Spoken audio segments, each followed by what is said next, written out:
Oh, hey, beautiful people. Polly McGee from Pilot Light. And Zoe Coyle, also from Pilot Light. Yay. We're both from Pilot Light? What?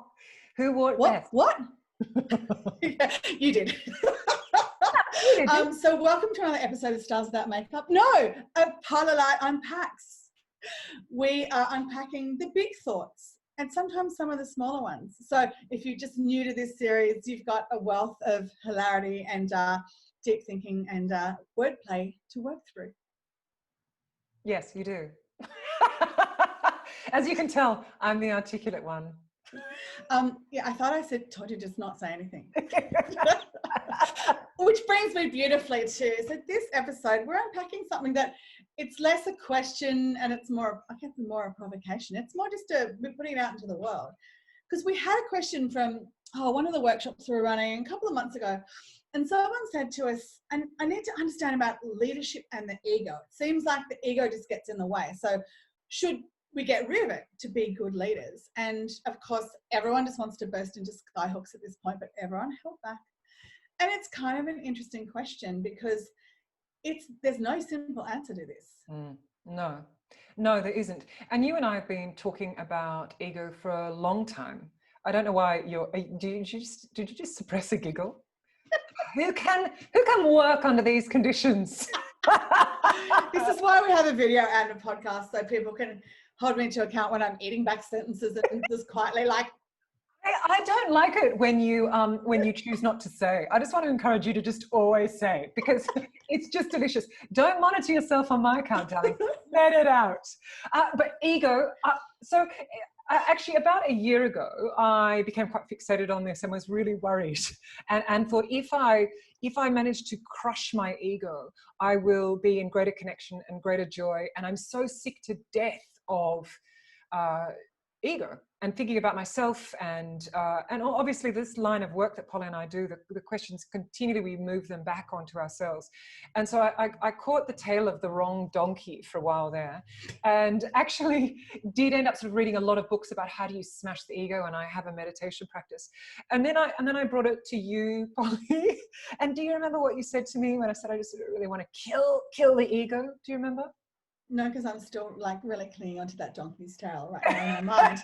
I'm like, are Peter going to ring us up and kind of, are you guys abusing donkeys in your workshops? Would be very bad though. I love donkeys. You chose the wrong animal because donkeys are lovely and you shouldn't hold any animal's tail.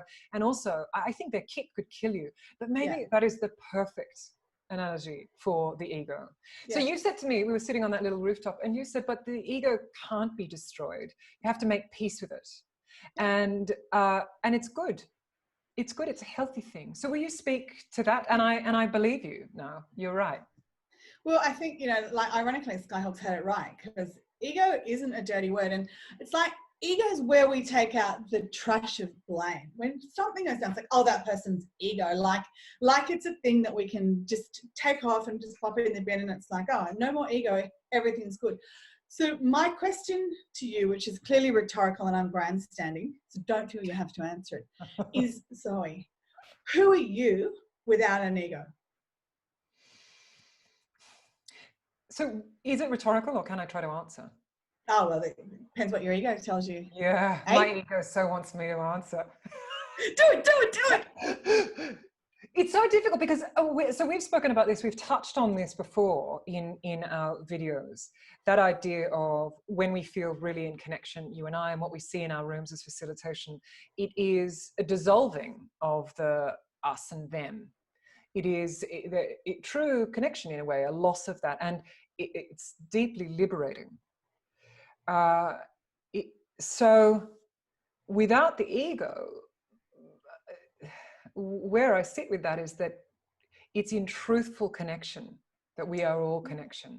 But we can't have a we, and we can't have an I, and we can't have a me without an ego, because the ego is the primary holder of our identity. That happens from birth.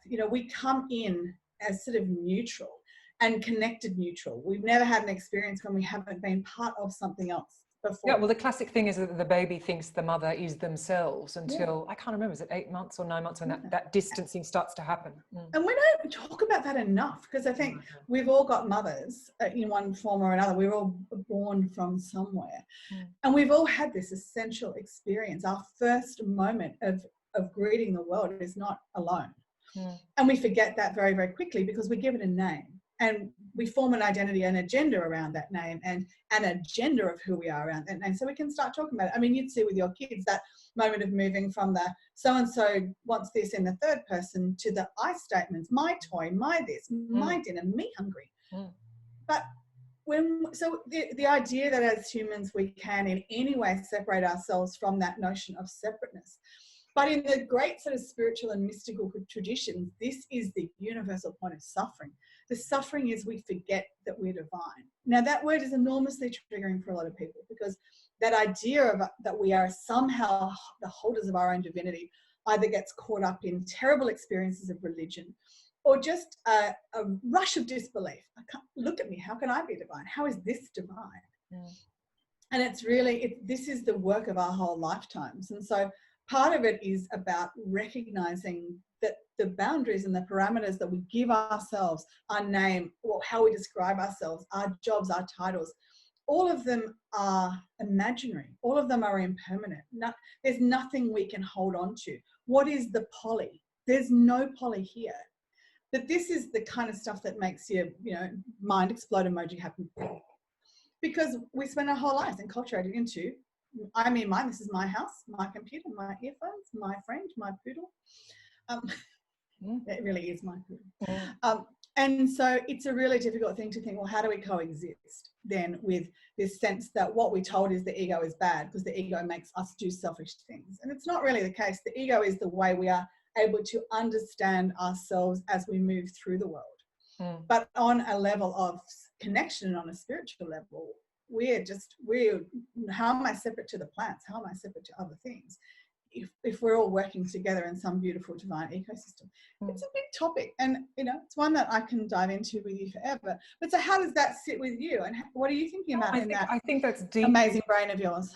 I think it's really interesting.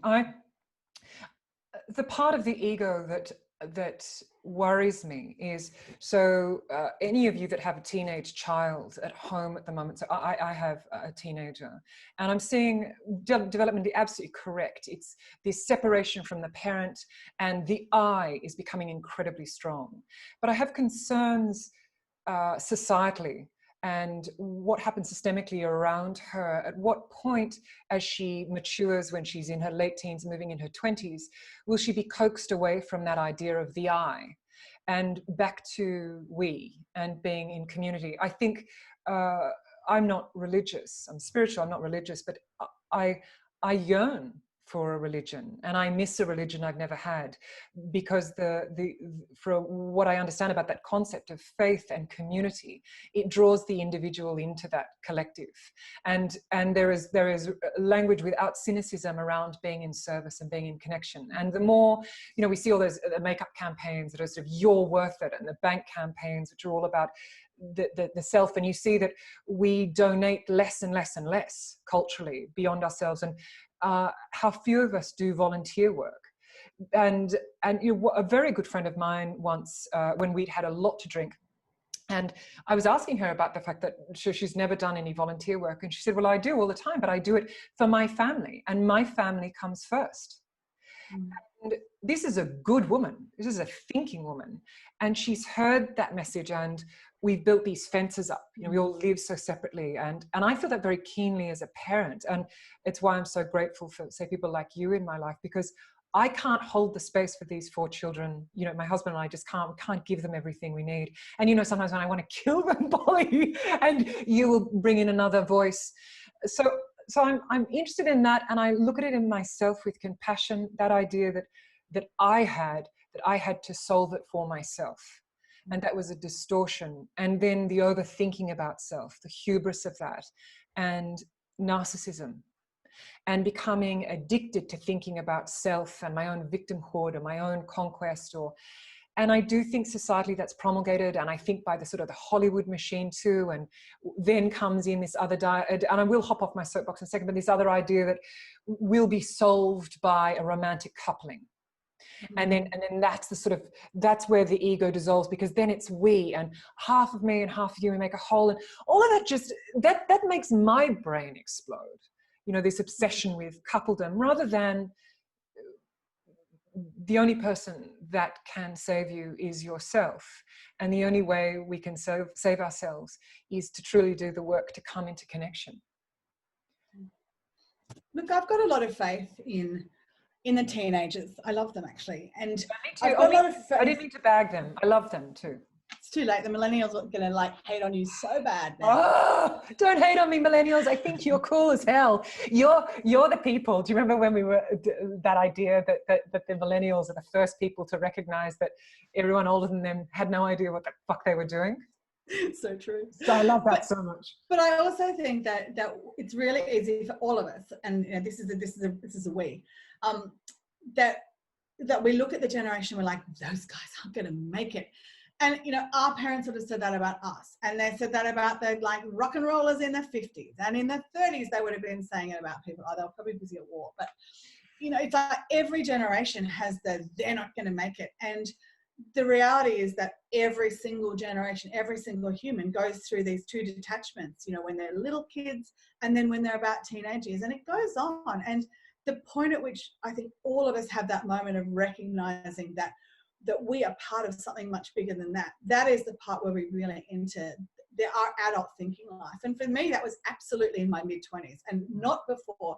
I was still in deeply selfish world. And I think we overuse narcissism in this society, because it's much like when we talk about triggering. Narcissism is a very, very minor and rare psychological condition in its true pathological form.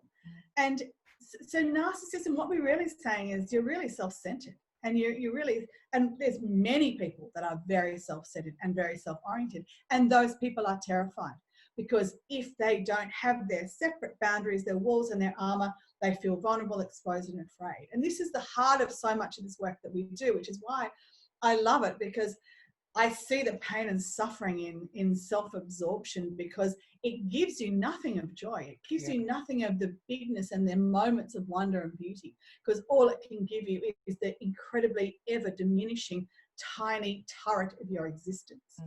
But I feel that's kind of, it's like the cave we fear to enter, when we talked about that in one of our earlier videos. That's the mouth of the cave, is the point where we go, there's got to be more than this.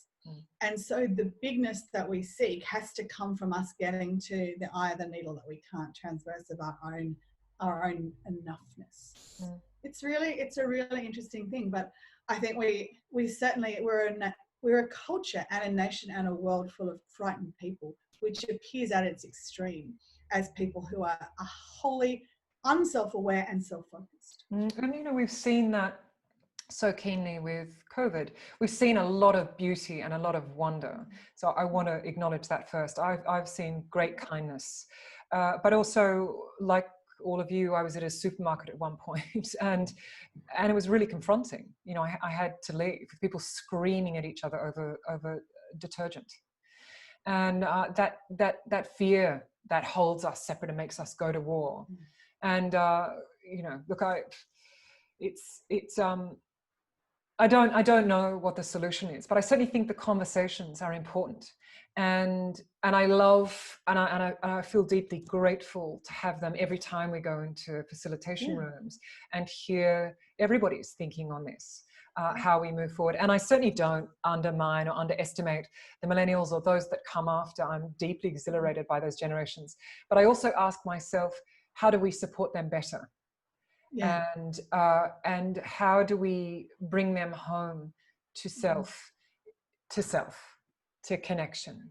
And I think that's a lot about that. Many of us at all ages haven't got there yet, because we aren't prepared to go in and do the work. And we don't do the work because it's really hard. It is tough and it is confronting, and sitting in discomfort is nowhere near as cool and sexy as it sounds when Brene says it. You know, sitting in discomfort is sitting in discomfort, and sometimes it feels like that goes for years. So while it's easier to not do that, it's really hard to reflect what the process is. So like you, I love that these conversations have been had since beginningless, endless time. They'll continue to be had for that long as we go through that process of really understanding what's important.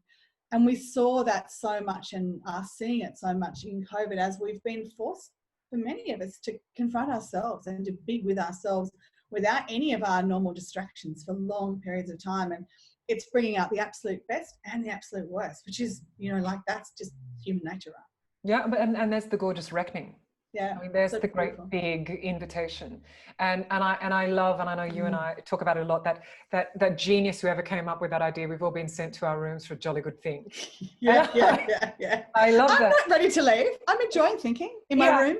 Yeah, look, there are aspects to it that I'm loving. 4 children at home, not so much. My ears are bleeding while I'm thinking.